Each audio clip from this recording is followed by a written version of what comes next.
राहुल गांधी 1970 नई दिल्ली में भारत के पूर्व प्रधानमंत्री राजीव गांधी और पूर्व कांग्रेस अध्यक्षा सोनिया गांधी के यहाँ जन्म हुआ। राहुल गांधी की प्रारंभिक शिक्षा दिल्ली के सेंट कोलंबस स्कूल में हुई। इसके बाद राहुल प्रसिद्ध दून विद्यालय में पढ़ने चले गए, जहां राहुल के पिता राजीव गांधी ने भी शिक्षा ग्रहण की थी। सन 1981-1983 तक सुरक्षा कारणों के चलते राहुल को अपनी पढ़ाई घर से ही करनी पड़ी, क्योंकि राहुल 90 के दशक के चर्चित राजनीतिक परिवार से ताल्लुक रखते थे। राहुल की दादी इंदिरा गांधी, जो भारत की पूर्व प्रधानमंत्री रह चुकी थी, 31 अक्टूबर 1984 को सुबह 9:30 पर नई दिल्ली सफदरजंग रोड स्थित उनके आवास पर हत्या कर दी गई। हत्या करने वाले दो लोग जो इंदिरा गांधी की सुरक्षा में तैनात थे, उन्होंने इंदिरा गांधी पर ताबड़तोड़ गोलियां चलाकर हत्या कर दी। इसके बाद इंदिरा गांधी के बेटे यानी राहुल गांधी के पिता राजीव गांधी को प्रधानमंत्री की शपथ दिलाई गई और भारत का प्रधानमंत्री बनाया गया। राजीव गांधी भी अपनी मां इंदिरा गांधी की तरह देश हित में काम करते थे। यही बात कुछ विरोधी लोगों को पसंद नहीं आई और 1991 को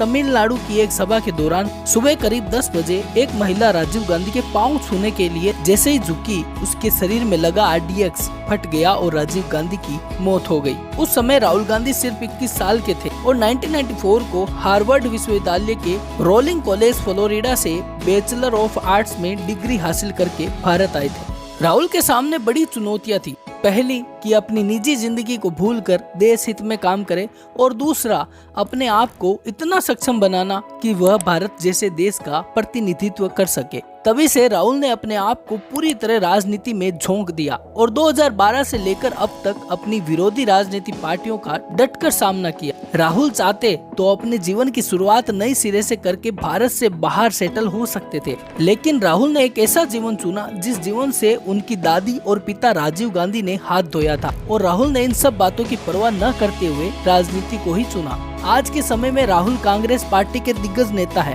और वर्तमान में भारत के प्रधानमंत्री पद के दावेदार है। अब यह तो वक्त बताएगा कि क्या राहुल गांधी अपने विरोधी लोगों को पछाड़ पाते हैं या नहीं, ये तो समय बताएगा। लेकिन राहुल ने इन सब से हटकर एक रिकॉर्ड तो भारत में कायम कर दिया है, वो है राहुल गांधी की भारत जोड़ो यात्रा। ये एक ऐसी यात्रा थी जिसको राहुल से पहले भारत के इतिहास में किसी भी राजनीतिक दल के नेता ने नहीं किया था। राहुल ने पूरे भारत में पैदल चलकर इस यात्रा को पूरा किया।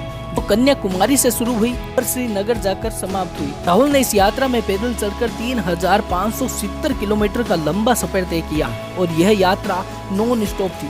राहुल ने यात्रा के लोगों से बात की और उनकी समस्या जानी।